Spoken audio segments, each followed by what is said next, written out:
Holy smoke! Crash landing! Steven told Mr. Ford and I to pretend playing cards and he was cheating. And I get very mad. And after that, someone told me that I got the pot or something. No mistake! Mistake! I'm very little. She's very big. Do you think you've been very lucky? Yes, I think I'm very lucky. And I'm number 7 in my family. That's a lucky number.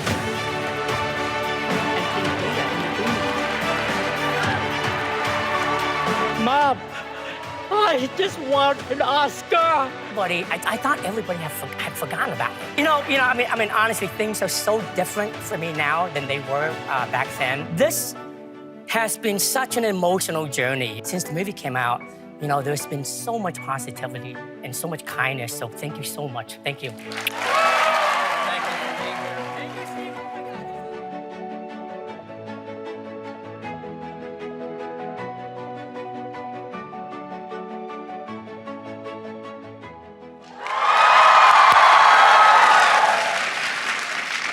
Before we get started, I do want to say thank you to the Office of Student Affairs and the Vice President Oseguera for all her support with this event. We're very thankful.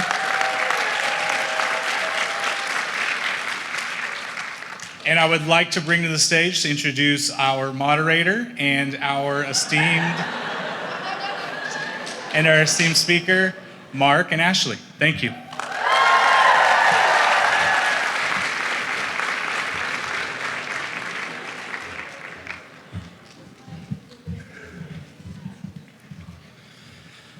Hello, everyone. My name is Mark Zavalkov, the Vice President for your Associated Students.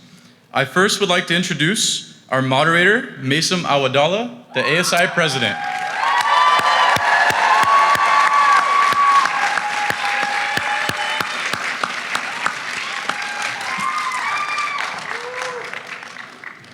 Mason is a senior majoring in communications with an emphasis in broadcast journalism and an international politics minor. Now, I would like to introduce to the stage our Associate Students Board Chair, Ashley Zezueta.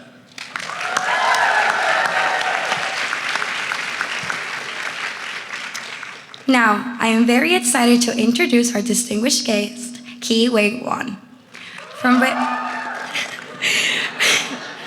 From refugee camp to Hollywood's biggest stage, his stories is one of resilience, tenacity, and unyielding courage against all odds. Born into a family of Chinese descent with 8 siblings, Mr. Quan, along with his father and 5 siblings, fled to Hong Kong when he was only 4 years old, while Quan's mother and 3 other siblings went to Malaysia. Quan became a child actor shortly after and rose to fame playing the role Short Round in Indiana Jones and the Temple of Doom in 1984 and the character Data in The Genies in 1985. Quan recently returned to acting full-time in 2022 in the supporting role of A24's critically acclaimed and award-winning cultural phenomenon Everything Everywhere All at Once.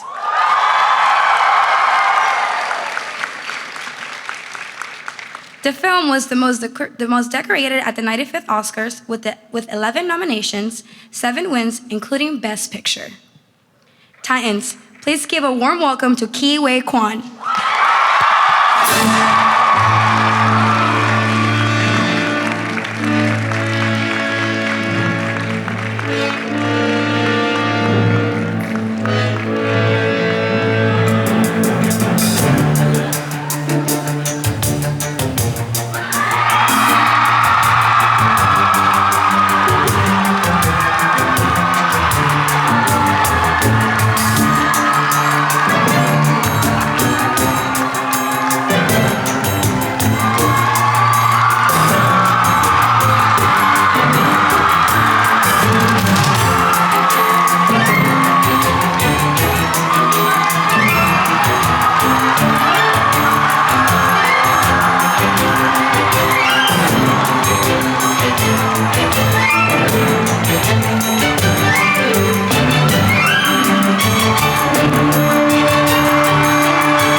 You have quite the fans. You know, first of all, my family sent me this clip that you guys posted on IG this morning.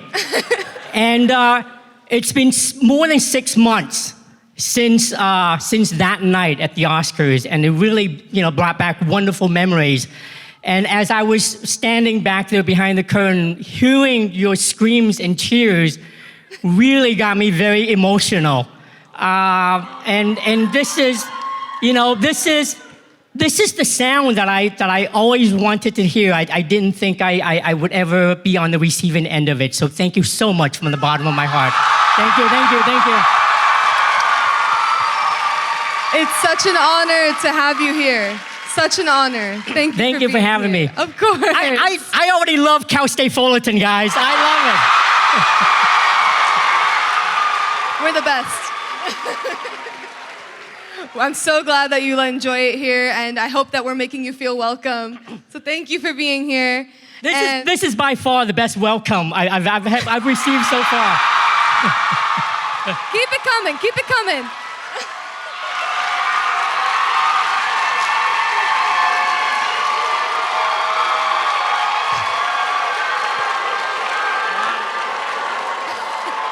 This is very much deserved.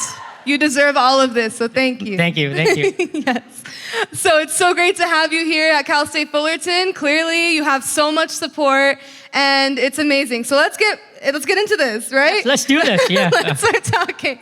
So my first question for you, of course, you started acting at a very, very young age. And how did your family and your support system play a role in nurturing your talents and guiding you through the very early stages of your career? I grew up in a very traditional Chinese value family. And from a very, very, early on, my family, gave me a great foundation of how to be a good, kind human being, and also, good work ethics. And when I started as an actor, my mom was with me the entire time on set, supporting me, encouraging me with everything that I've done. And because we were always away for months, and my dad would be at home working and taking care of 8 of my siblings. And I just, I couldn't help but be grateful to them because of all the sacrifices that they've made, first to get our entire family here in Los Angeles, and also for keeping us very grounded, teaching us to, all these wonderful values that shapes who I am today. That's amazing. Thank you. And so you were talking about your family and how they were your support system.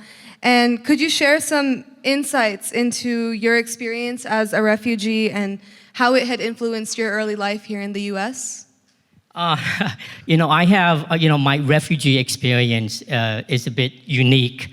Ever since I stepped back into the spotlight, there's been a bit of confusion, where I was born, what race I identified with, what language I speak, where I grew up. So let me first by telling you a bit of my story. I was born in Vietnam to Chinese parents. My mom is from Hong Kong. My dad is from mainland China.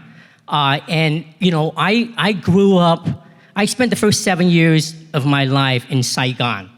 And even though we were living in Saigon at the time, but we spoke Cantonese at home. And it was shortly after that, my parents decided to leave Vietnam. This was right after the Vietnam War. So we, my family separated. My dad took 6 of us and we went to Hong Kong, which I ended up staying a year in a refugee camp. And my mom took 3 of my siblings and went to Malaysia, and we reunited here in Los Angeles. And for the longest time, I struggled with my own identity because I didn't fit with any of the labels that they would put on me. I'm Chinese, but I was born in Vietnam, and it was just really confusing for me.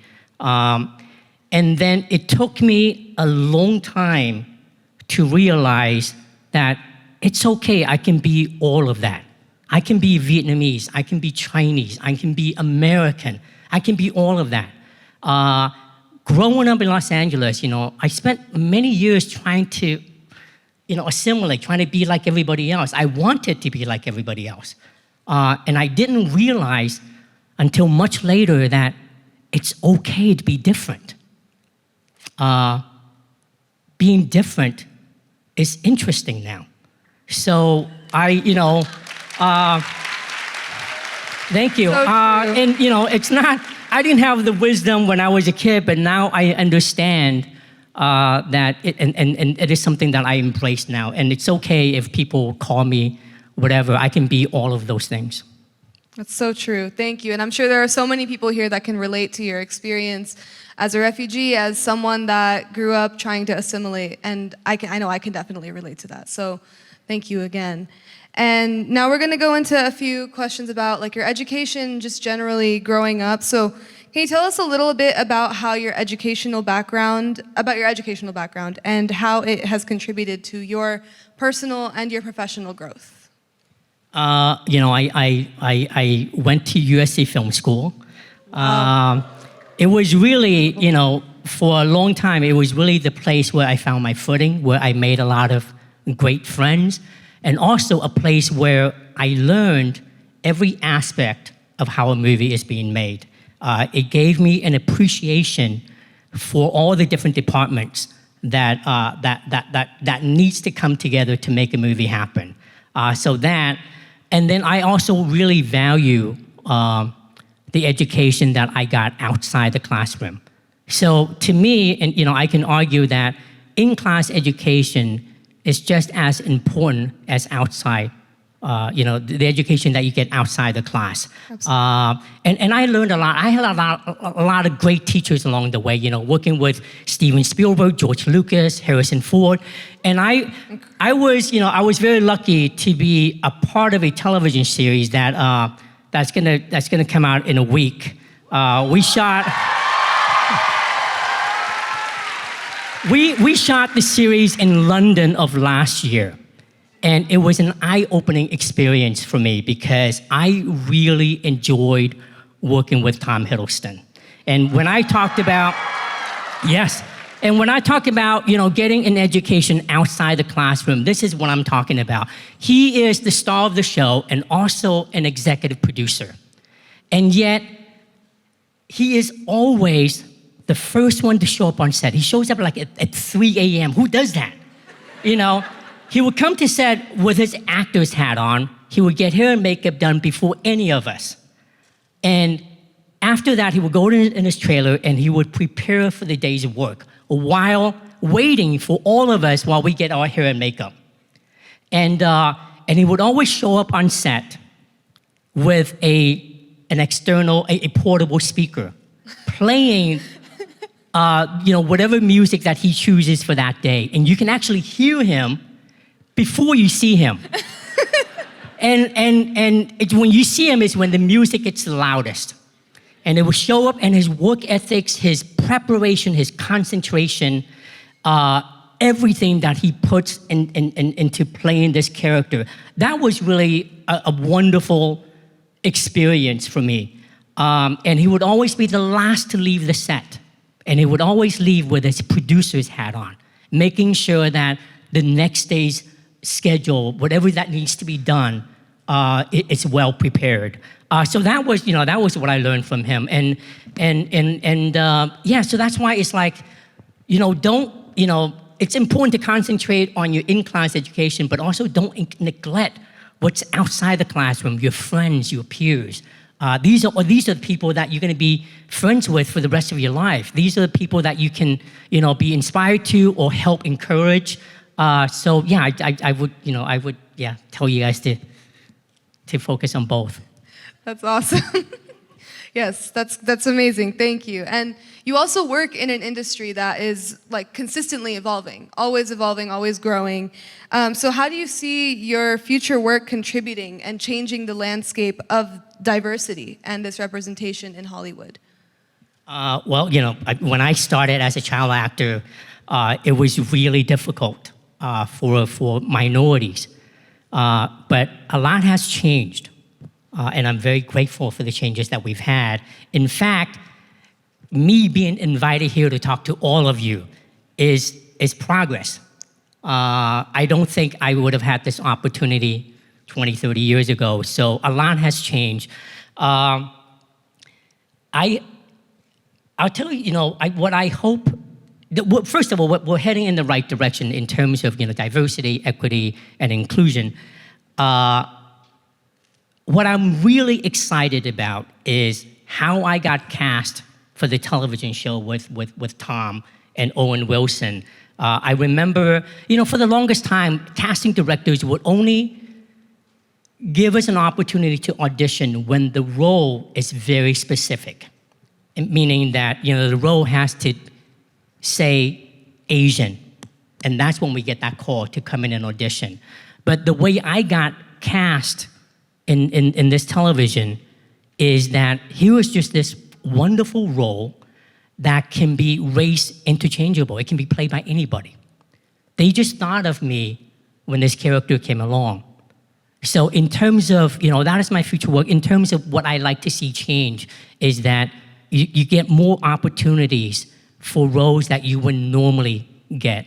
Again, I would love to also see more stories, more authentic portrayal of our culture, the nuances, all the triumphs and struggles.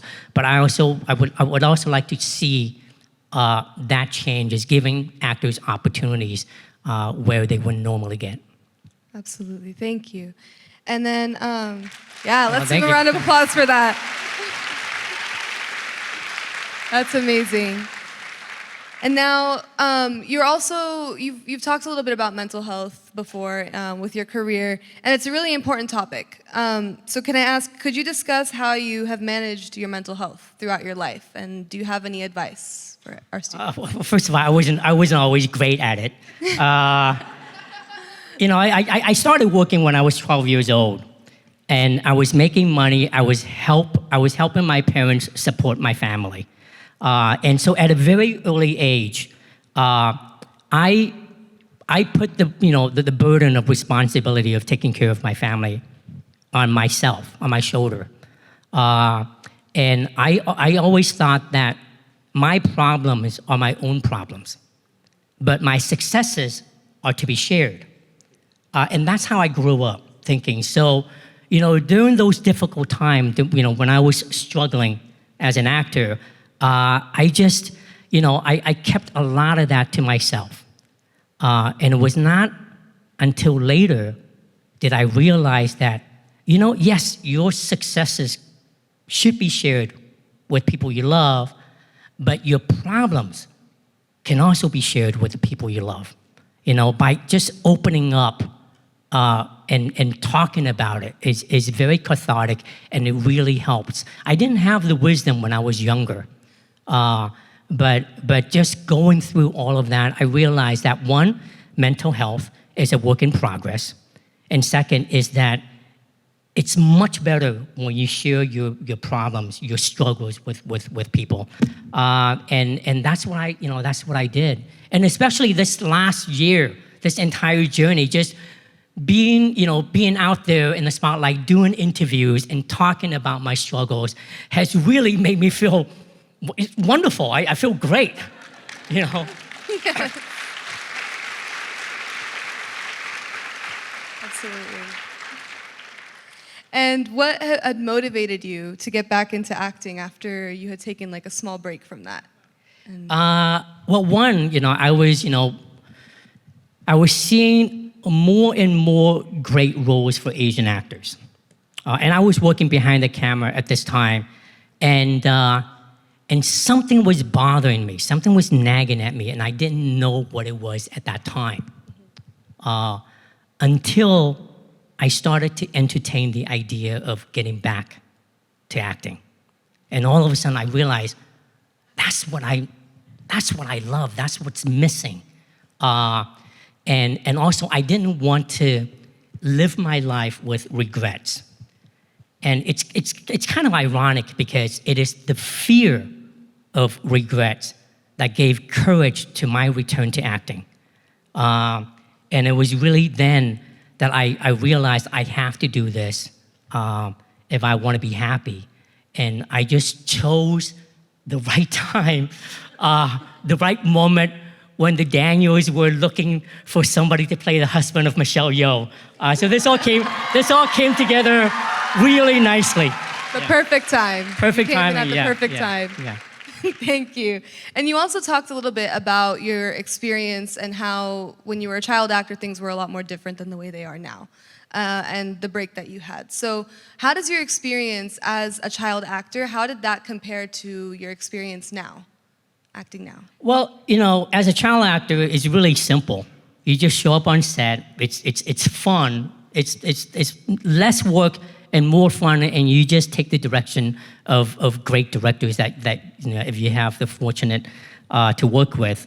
And this time coming back, a lot has changed. One, I'm more grateful to be on a movie set now.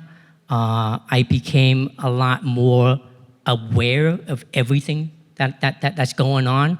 In fact, the last movie that we did with Michelle and the Daniels, I just realized that all these people, the crew, the unsung heroes of a movie set, they come together not because the paycheck is big, but they come together because they believe and they're very passionate about storytelling. And they're there for the love of the art. And it really reminded me of the days when I went to film school, where it was just me and a bunch of friends. We would make short films together. We would do everything ourselves. And that's what it was like. And that's the beauty of being on a movie set, is you get to see all of these wonderful, wonderful people come together.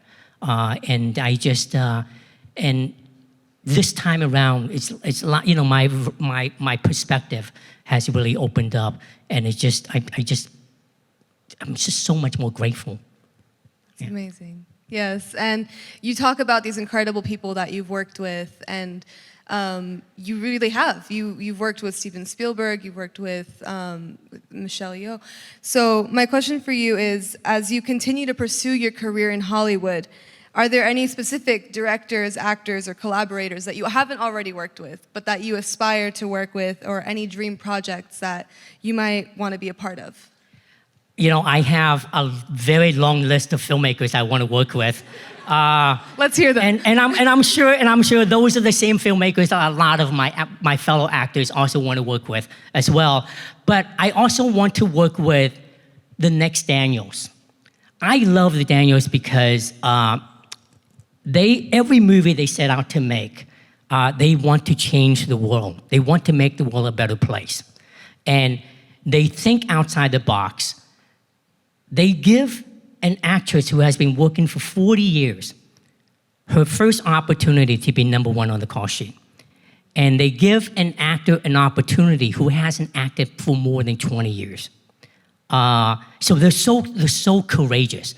So I want to work with people like that, who are very passionate about their art.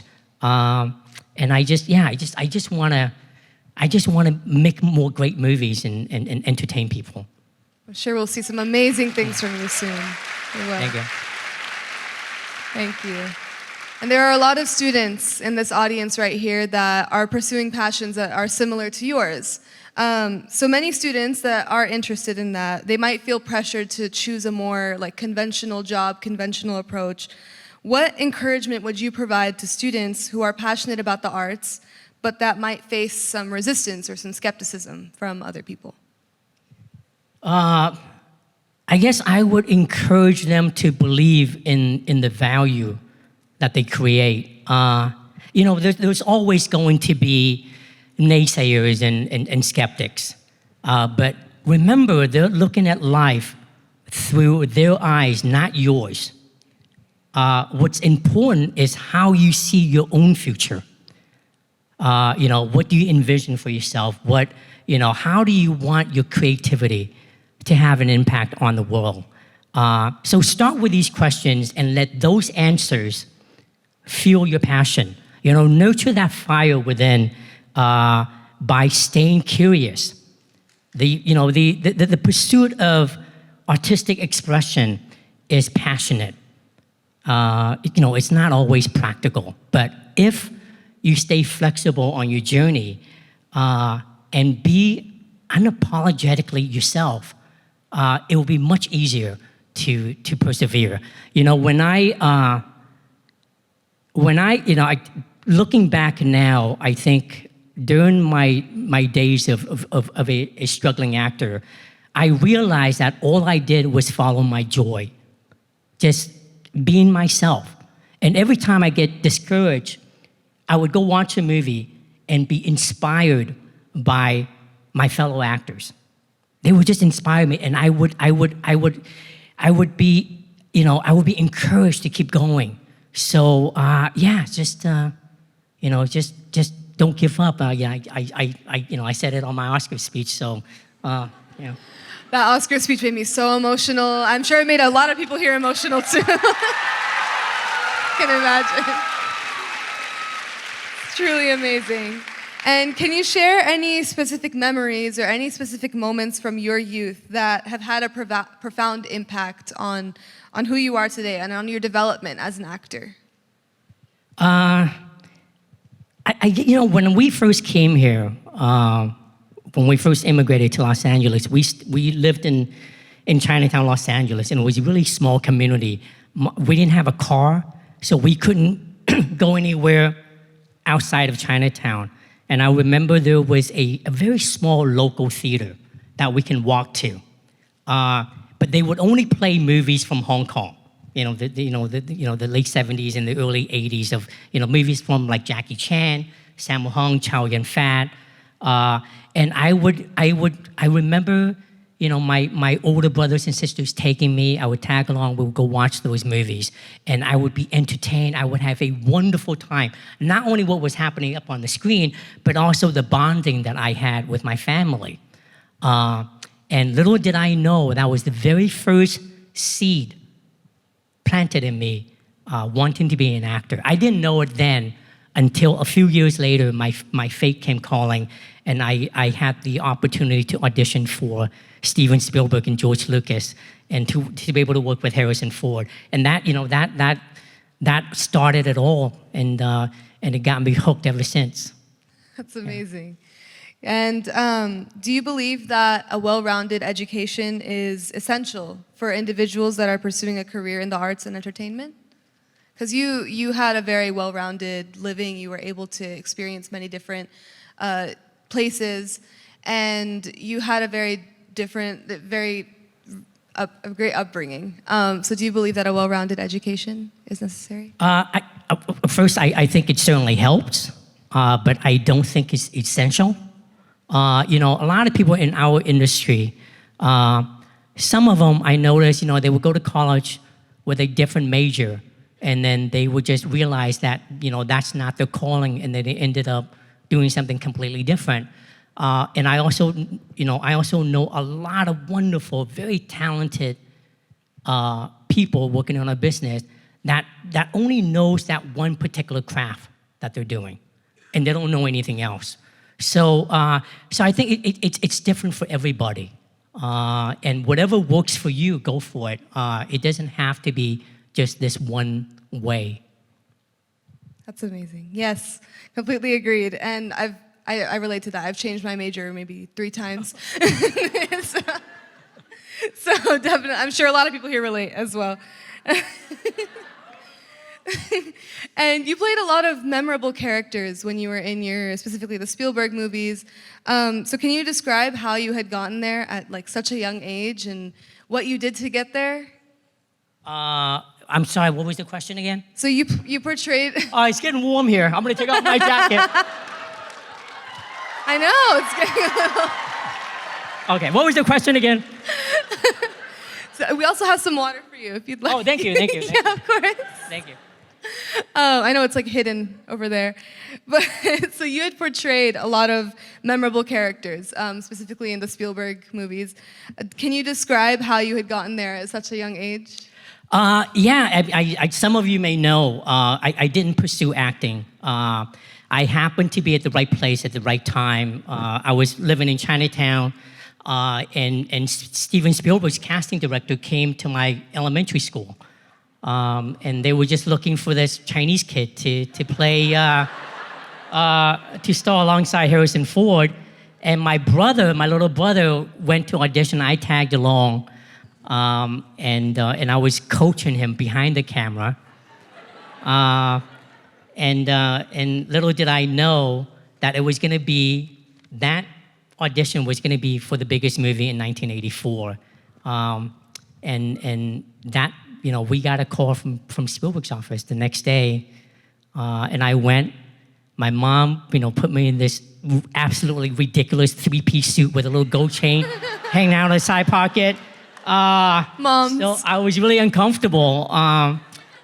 And I went back the next day in a more comfortable attire. And 3 weeks later, I was on, one of the greatest adventures of my life. That's incredible. And now you're here. And now I'm here talking to you, and that's amazing. And what do you hope people take from your films and your performances in your films? Well, one thing I hope, that you all like my movies and are entertained by it. Of course. But if there was this one thing that I want all of you to take away, I love my last movie with Michelle Yeoh and directed by Daniels.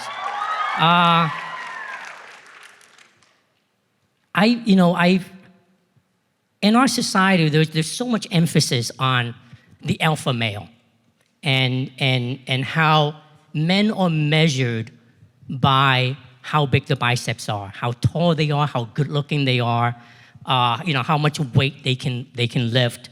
And if people can take away one thing from that, is it's okay to be the alpha, to be the beta male. It's okay. It's okay to support the love of your life. It's okay.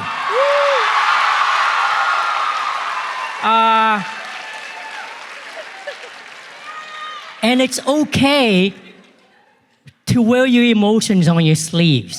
Yes, yes. And to be vulnerable and to cry. It's okay. Yes. I've certainly done a lot of crying in the last year. In fact, I got very emotional. I told you this. I got very emotional hearing the screams and the cheers from all of you. So I've had so many men come up to me and thank me for that role. So that's what I would hope. Yeah. Oh, thank you. Yeah.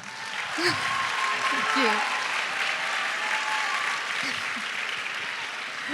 And so, while you were, also within your acting career and while you were taking your break, you did a lot of stunt coordinating. Yeah. So how did you get into that? That's the very... Well, I got into that because I couldn't get a job as an actor. Nobody wanted me. So that's why I went to film school. And after I graduated, because I studied martial arts for a long time when I was younger.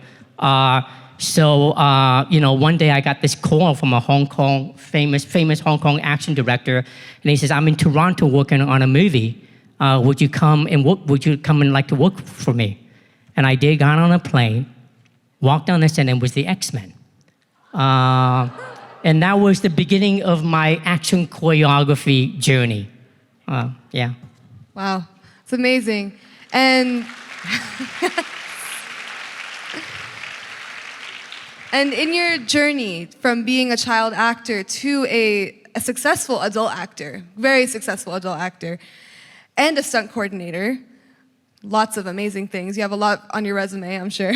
But what key lessons or pieces of advice have you learned that you believe will be valuable for students who are embarking on their own career paths? I'll say this. When you all get out of here and graduate and step foot into the real world, remember that sense of awe and wonder that you have. Remember that passion, that drive, that determination to succeed. Because you know, things will get tough.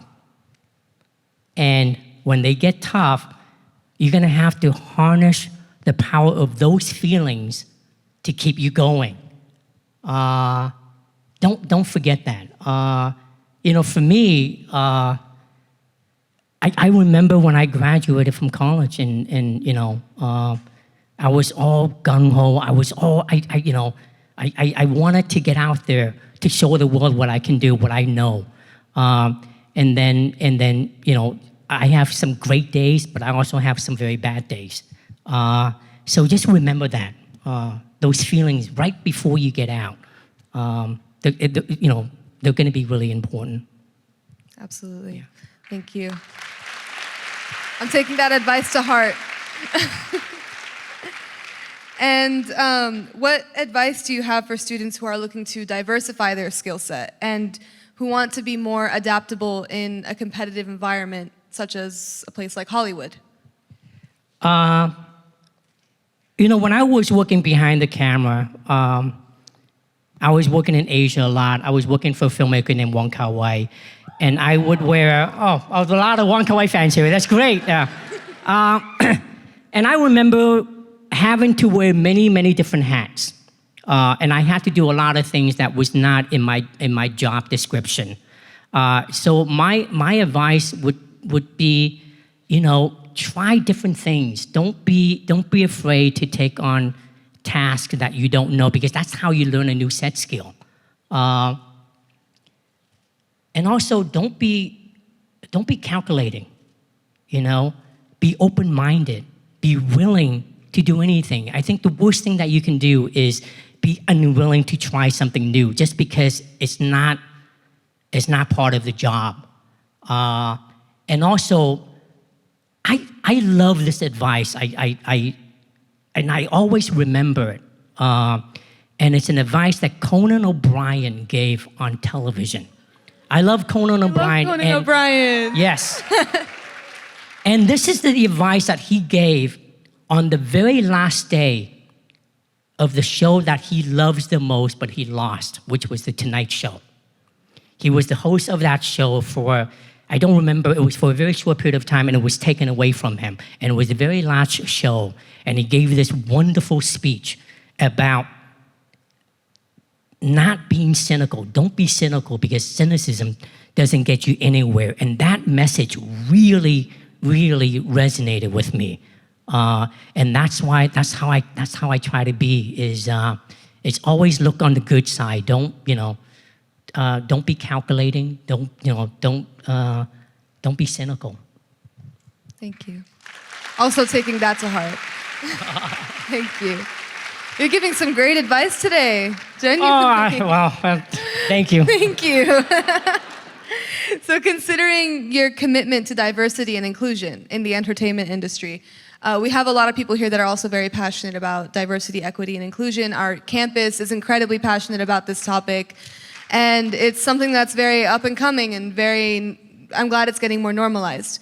So what advice would you give to students who want to actively contribute to creating a more inclusive and a more equitable environment, and whether it may be in their future careers or in film or television or in the creative field?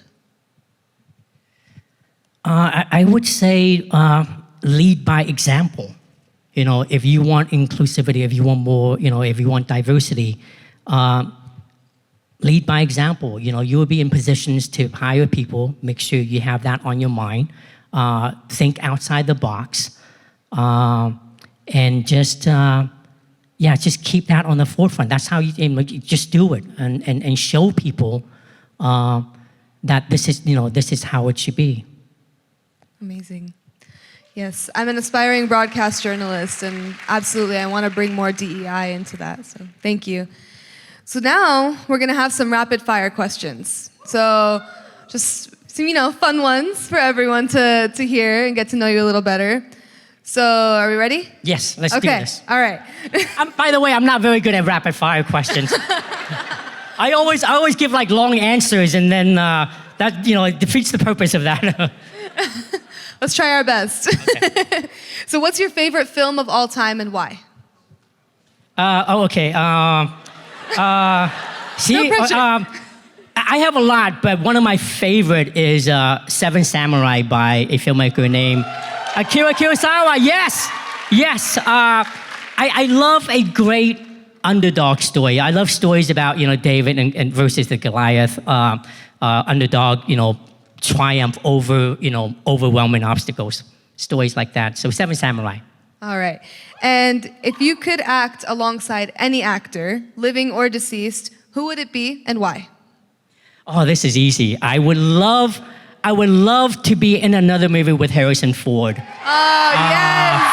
Because he is the reason why I love acting so much. So it would be very cool to see Indy and Short Round up on the screen again. That would be so great to see. Let's make it happen. And what's your go-to comfort food or guilty pleasure snack? I love In-N-Out burgers. Oh, yes. And We have one right down the Japanese street. and Japanese sake. If that counts as food. Yeah. Amazing. And do you have a favorite book that has had a profound impact on you? Oh, I have a lot, but I don't know if I have. I don't know if I can name one favorite, but I'll tell you this. I recently read a book by Celeste Ng called "Everything I Never Told You," and I was just blown away by her talent. And I was very lucky to be able to meet her, and we chat a little bit. So I just think she's very talented. Yeah. Amazing. And if you weren't in the entertainment industry, what career path do you think you might have pursued? I would be a sushi chef. Wow. I love sushi. So yeah. Me too. And what's a hobby or interest of yours that some fans might be surprised to learn about you? I love cooking. I love cooking for my friends. Yeah. My wife and I love to invite people over and we make shabu shabu. I'll make a good steak. Yeah. Is sushi your favorite thing to cook, or what's your favorite thing to cook? A steak. Yeah, a good steak. Yes. Yeah. Good steak. All right, and then what's a memorable fan encounter or moment that has touched your heart? I was in London.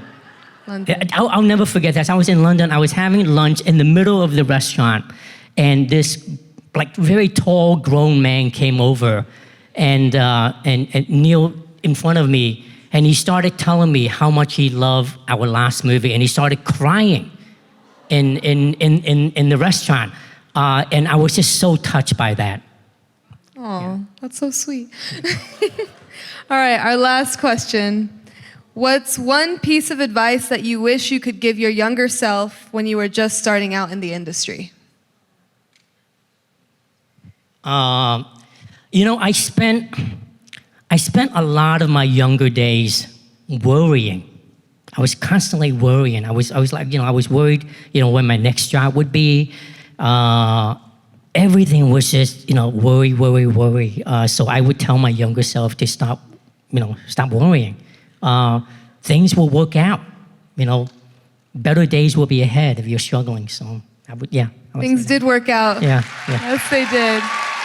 It's really funny. For the longest time, there are two things that I don't enjoy. One was people coming up to me and asking me, "Oh, what are you working on next?" And because the answer would always be, "I don't have anything." And second is every time I fill out an application, whether it be for anything, they would always ask occupation. And I would always, when it gets to that part, I would always hesitate.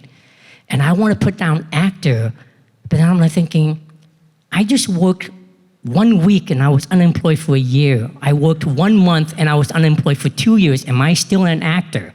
Now, recently, I fill out an application for a visa, and I jump right to that, and I put actor because even though I haven't stepped on a movie set for 9 months, but I have an Oscar at home that says I'm an actor. Yes. Wow.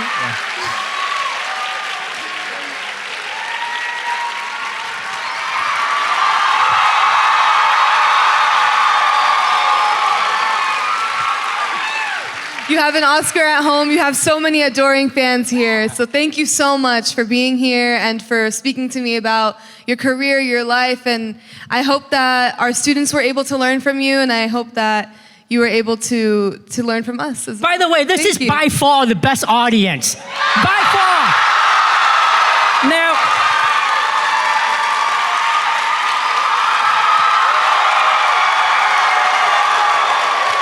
Now, let me tell you one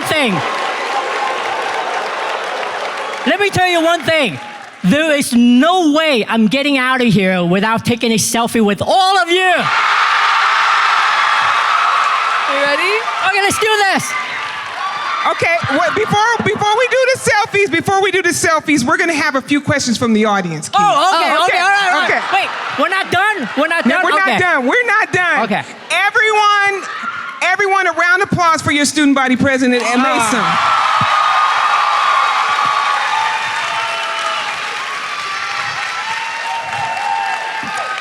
So, Key, I'm going to go on a couple sides of the room, okay? And then I'll have a couple students give you some questions, okay? Okay, let's do it. All right, I'm going to start on this side. Somebody come up to me.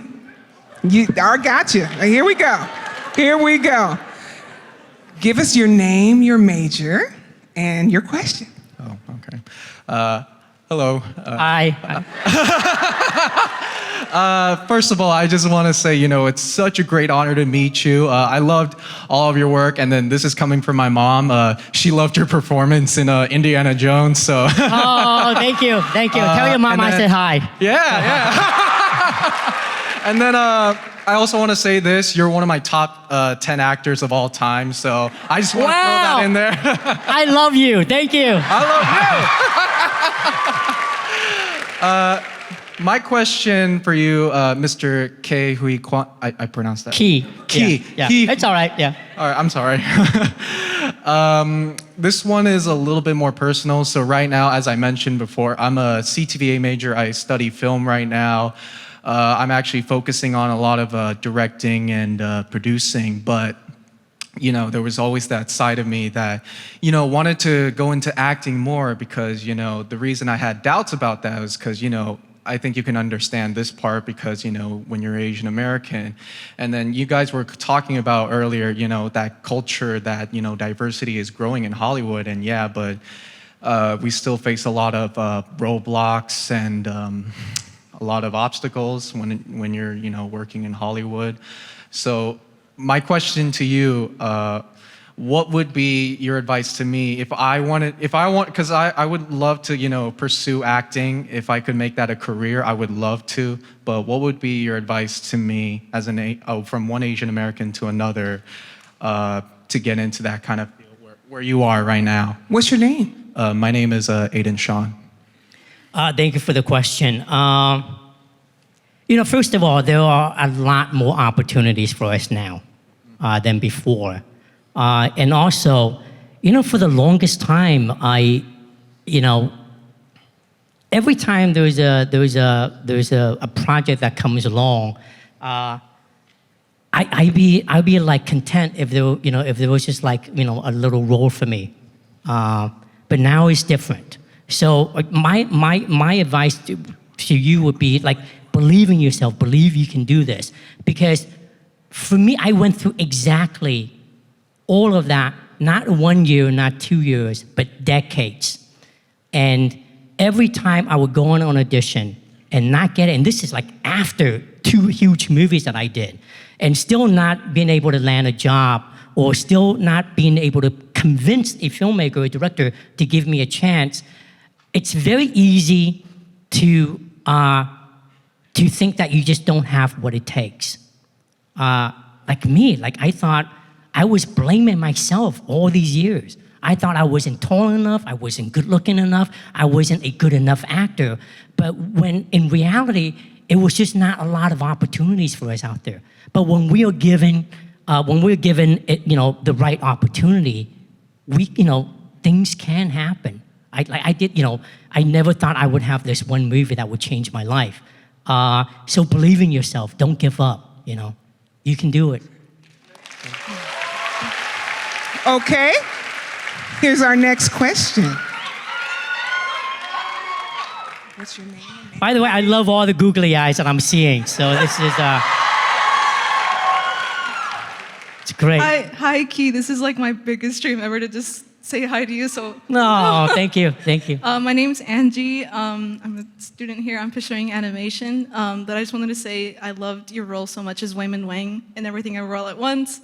I dressed up as Rakakuni for Halloween last year. Oh, that's very cool. That's very cool. But and me and my mother cried when you won the Oscar. It's just so like emotional, and you achieved the dream that a lot of our immigrant parents would have wanted to achieve. So just seeing you get there and achieve that was like so powerful to me, and to my mom, and to like a lot of us. But my question to you is, oh my gosh, I'm forgetting my question. Oh my god, sorry. I guess this is more like specific to like, you know, Everything Everywhere All at Once, but do you have like a very memorable day that you had on set in that film? Like something that, you know, impacted you, or something just like really funny that happened? Thank you.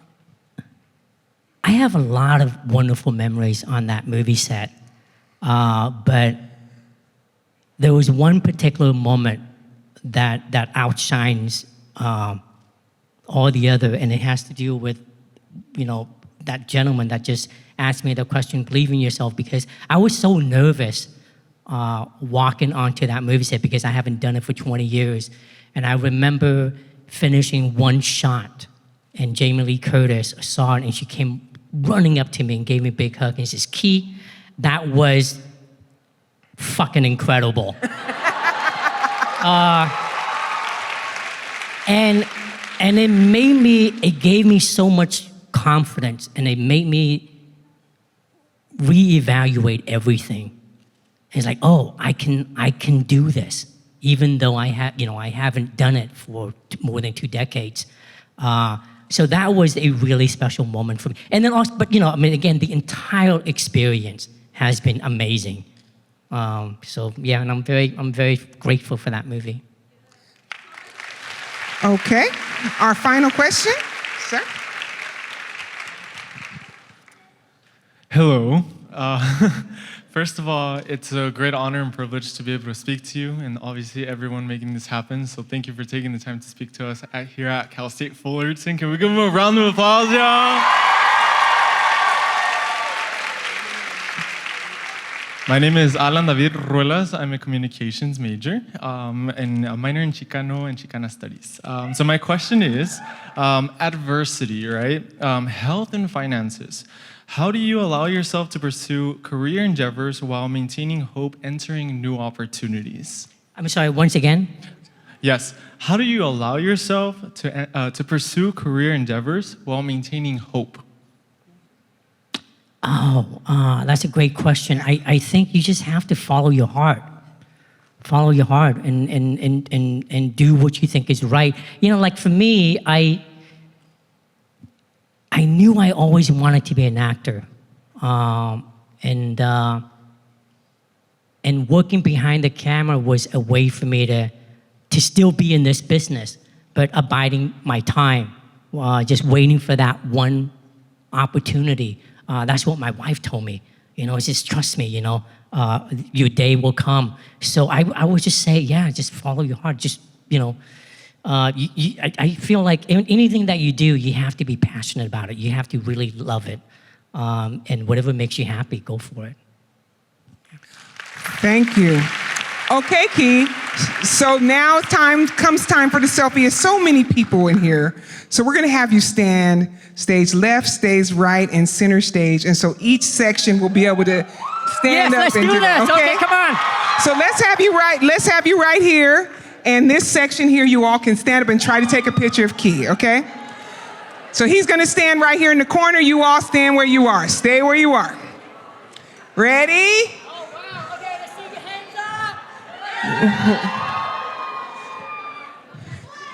Woo! Go Titans!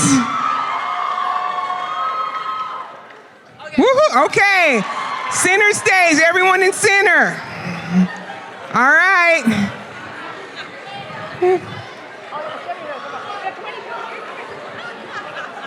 Woohoo! There he is.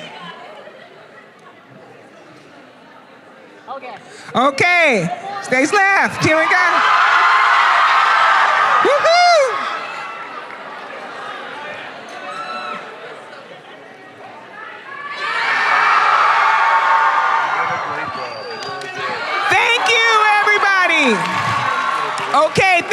so much. Thank you, everybody. Thank you, thank you, thank you. Key, we cannot thank you enough for coming to Cal State Fullerton. This was absolutely amazing. Thank you so much. Woohoo! All right, thank you, everybody. You guys are incredible. This is very memorable for me. Thank you so much. Thank you.